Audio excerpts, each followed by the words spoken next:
ஆன்மீக நண்பர்கள் அனைவருக்கும் என்னுடைய அன்பான வணக்கங்கள். தமிழ் மாத ராசி பலன். ஆனி மாதம்.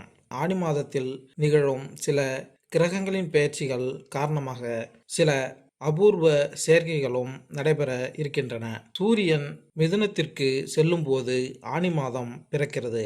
இதனால் ஆனி மாதம் மிதுன மாதம் என்று அழைக்கப்படுகிறது. ஆனி மாதத்தில் ஏற்படும் சூரிய பெயர்ச்சி காரணமாக குரு ஆதித்ய யோகமும் உருவாகிறது. விசு வாவசு வருடம் ஆனி மாதம் சூரியன் மிதுனத்திற்கு செல்லும் போது ஆனி மாதம் பிறக்கிறது.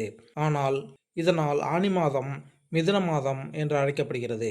மிதுன ராசிக்கு பெயர்ச்சியான நிலையில் ஆனி மாதத்தில் ஏற்படும் சூரியன் பெயர்ச்சி காரணமாக இதனால் சில ராசிகள் சாதகமான பலன்களை பெற்று வாழ்க்கையில் எல்லா சிறப்புகளையும் பெறுவார்கள் என்று ஜோதிட வல்லுநர்கள் கூறுகின்றனர். ஜோதிடத்தில் மாதராசி பலன் மற்ற பலன்களைப் போலவே கிரக ஆதித்ய யோகத்தால் குரு பகவான் சூரியனின் அருளை பரிபூர்ணமாக பெற்று ரிஷபம், சிம்மம் உள்ளிட்ட 5 ராசிகள் பணம், பெயர், புகழ், அதிர்ஷ்டம் என அனைத்தையும் பெற்று வளமாக வாழ்வார்கள் என்று ஜோதிட கணிப்புகள் கூறுகின்றன. அந்த வகையில் ஜூன் மற்றும் ஆனி மாதத்தில் நிகழும் புதன், செவ்வாய், சுக்கிரன் பெயர்ச்சிகள் மற்றும் இதனால் ஏற்படும் கிரக சேர்க்கைகள் பல அரிய ராஜயோகங்களை உருவாக்குகின்றன.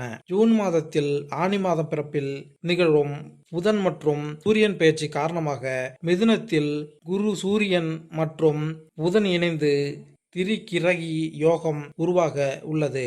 இது ஜோதிடத்தில் அற்புதமான அரிய நிகழ்வாக பார்க்கப்படுகிறது. இதனால் உருவாகும் யோகங்கள் பல ராசிக்கு அட்டகாசமான பலன்களை கொடுக்க உள்ளது. சில அதிர்ஷ்ட ராசிகள் குறித்து இங்கு தெரிந்து கொள்ளலாம். நவகிரகங்களின் அரச கிரகமான சூரியன் மிதுன ராசியில் சஞ்சரிக்கும் மாதம் ஆனி மாதம். சூரியனின் வடதிசை பயண காலமான உத்தராயண காலத்தில் கடைசி மாதமாக வருவது ஆனி. அதாவது தேவர்களும் உரிய பகல் பொழுதின் இறுதி பகுதி. நம் நாட்டில் நீண்ட பகல் பொழுதினை கொண்ட மாதமாக இந்த மாதம் அமைந்துள்ளது என்ற கருத்தும் வழக்கில் உள்ளது. பல்வேறு சிறப்பு கொண்ட ஆனி மாதத்தில் மேஷம், ரிஷபம், மிதுனம், கடகம், சிம்மம், கன்னி, துலாம், விருச்சகம், தனுசு, மகரம், கும்பம் மற்றும் மீனராசிகளில் பிறந்தவர்களுக்கு என்னென்ன பலன்கள் கிடைக்கப் போகிறது என்று இந்த பதிவில் பார்க்கலாம். மேசராசி. அரச கிரகமான சூரியன் 3ஆம் இடத்தில் பயணம் செய்யும் இந்த காலத்தில் புதிய முயற்சிகளில் வெற்றி கிடைக்கும். வெளியூர் செல்லும் நிலை உண்டாகும். வியாபாரம் விருத்தியாகும். உங்கள் பேச்சில் நகைச்சுவை உணர்வு அதிகரிக்கும். பேச்சிலே பலரையும் கவருவீர்கள். நல்ல செய்தி தேடி வரும். தொட்டது துலங்கும். தொழில் வளர்ச்சி அதிகரிக்கும். பண விஷயத்தில் நண்பர்கள், வாழ்க்கை துணையின் உதவி கிடைக்கும். மேசராசியினருக்கு ஆனி மாதம் நன்மைகளை அள்ளித்தரும் மாதமாக இருக்கும். தடைப்பட்ட வேலைகள் சீக்கிரம் நிறைவேறும். வேலையில், தொழிலில் முன்னேற்றம் காணலாம். கடின உழைப்பிற்கு ஏற்ற பலன் கிடைக்கும். வருமானத்தை மேம்படுத்தும் வாய்ப்புகள் கிட்டும். குடும்பத்தில் மகிழ்ச்சியும் நிம்மதியும் நிறைந்திருக்கும். விசுவாசுவ வருடம் ஜூன் 15ஆம் தேதி முதல் ஜூலை 16ஆம் தேதி வரையிலான ஆனி மாதத்தில் மேசராசிக்காரர்களுக்கு கிடைக்கப் போகும் பலன்கள், அதிர்ஷ்டங்கள், கவனமாக இருக்க வேண்டிய விஷயங்கள் குறித்து இந்த பதிவில் காணலாம். ஆனி மாதத்தில் மேசராசியில் சுக்கிரனும், மிதுனத்தில் புதன், குரு, சூரியன் ஆகிய 3 கிரகங்களும், சிம்மத்தில் செவ்வாய், கேது ஆகிய கிரகங்களும், கும்பராசியில் சனி, ராகு ஆகிய கிரகங்களும் உள்ளன. மொத்தத்தில் இந்த ராகு கேதுவின் எல்லா கிரகங்களும் அடங்கியுள்ளன. நாம் எடுக்கும் முயற்சிகள் அனைத்தையும் வெளிநாட்டு சக்திகள் எடுத்துக்கொள்ளும் வாய்ப்புகள் உள்ளது. இந்த காலகட்டத்தில் நாம் போடக்கூடிய அனைத்து முயற்சிகளும் வெற்றியை தரக்கூடிய காலகட்டமாக இருக்கும். ஜூன் 22ஆம் தேதி புதன் மிதுனத்திலிருந்து கடகத்திற்கு போகிறார். 29ஆம் தேதி சுக்கிரன் சொந்த வீட்டுக்கு ஆட்சி பெறுகிறார். இந்த ஆனி மாதத்தில் இவை இரண்டும் தான் பெரிய கிரக மாற்றமாக உள்ளன. மற்றபடி அனைத்து வருட கிரகங்களும் அந்தந்த இடத்தில் உள்ளன. செவ்வாய் ராசிக்கு 5ஆம் இடத்தில் இருப்பதால் விசேஷமான காலகட்டமாக இருக்கும். 1, 5, 9ஆம் இடம் என்பது மகாலட்சுமி யோகம் என்று அழைக்கப்படுகிறது. இந்த இடத்தில் ராசிநாதனே 5ஆம் அதிபதியோ 9ஆம் அதிபதியோ இருந்தால் மிகப்பெரிய ஏற்றத்தை கொடுக்கக்கூடிய காலகட்டமாக இருக்கும்.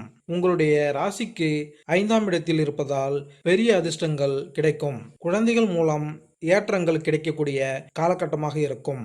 உங்களுடைய அபிலாஷைகள் அனைத்தும் பூர்த்தியாவதற்கான வாய்ப்புகள் உள்ளது. எடுத்த காரியங்கள் அனைத்தும் வெற்றி பெறும் வாய்ப்புகள் உண்டாகும். 5ஆம் இடத்தில் செவ்வாய் இருப்பதால் பூர்வ புண்ணிய ஸ்தானம் ஏற்றத்தை கொடுக்கக்கூடிய காலகட்டமாக இருக்கும். இதுவரை குழந்தை பாக்கியம் இல்லாமல் நீண்ட காலமாக காத்திருப்பவர்களுக்கு குழந்தை பிராப்தம் உண்டாகும். ராசிக்கு 3ஆம் இடத்தில் குரு பகவான் இருந்து 7ஆம் இடத்தை பார்ப்பதால் திருமண பாக்கியம் நிச்சயம் கைகூடும் காலமாக இருக்கும். வருட கிரகங்கள் அனைத்துமே இந்த மாதத்தில் சாதகமாக இருக்கும் காலகட்டமாக உள்ளது. சனியும் ராகுவும் சேர்ந்து 11ஆம் இடத்தில் இருந்தால் தொழிலில் அபரிவிதமான மாற்றங்கள் ஏற்றங்கள் கிடைக்கும் காலகட்டமாக இருக்கும். மாத கிரகங்கள் என்று சொல்லக்கூடிய சூரியன், செவ்வாய், புதன், சுக்கிரன் ஆகிய 4 கிரகங்களின் சூரியன் ராசிக்கு 3ஆம் இடத்தில் இருப்பதால் நினைத்த காரியங்கள் அனைத்தும் கட்டாயம் நடக்கும். ராசியில் சுக்கிரன் அமர்ந்துள்ளதால் குடும்பத்தில் சீரான அமைதி இருக்கும். ஜூன் 29ஆம் தேதி ராசிக்கு 2ஆம் இடத்தில் சுக்கிரன் போவது பெரிய விசேஷமாக இருக்கும். இதன் மூலம் தனஸ்தான அதிபதி சுக்கிரன் 2ஆம் இடத்தில் இருப்பதால் பணவரவிற்கு பஞ்சம் இருக்காது. ஏற்றமான காலகட்டமாக இருக்கும். கணவன் மனைவிக்குள் அந்யோன்யம் உண்டாகும். பேச்சினால் அனைவரையும் கவரும் வாய்ப்புகள் உண்டாகும். ராசிக்கு 3ஆம் இடத்தில் இருக்கும் புதன் 4ஆம் இடத்தில் போகிறார். படிக்கக்கூடிய மாணவர்களுக்கு புதிய முயற்சிகள் அனைத்தும் வெற்றியை தரும். முயற்சிகள் அனைத்தும் நல்ல பலன்களை தடுக்கும். ஜூலை 7 முதல் 8 வரையிலான காலகட்டத்தில் புதிய முயற்சிகள் தவிர்ப்பது நல்லது. மேசராசிக்காரர்களுக்கு மிகுந்த ஏற்றமான காலகட்டமாக இருக்கும். உங்களுடைய அபிலாஷைகள் அனைத்தும் நடக்கும். நினைத்த காரியங்கள் நடக்கும். அற்புதமான காலகட்டமாக இருக்கும். 9ஆம் இடத்தை குரு பார்ப்பதால் வெளிநாடு சென்று படிக்கும் வாய்ப்பு, தந்தையினால் ஏற்றமும் உண்டாகும். பணவரவிற்கு பஞ்சம் இருக்காது. தொழிலில் அபிவிருத்தி உண்டாகும். மேலும் இந்த பதிவு உங்களுக்கு பிடித்திருந்தால் லைக் பண்ணுங்க, கமெண்ட் பண்ணுங்க, மறக்காம சப்ஸ்கிரைப் பண்ணுங்க. நன்றி, வணக்கம்.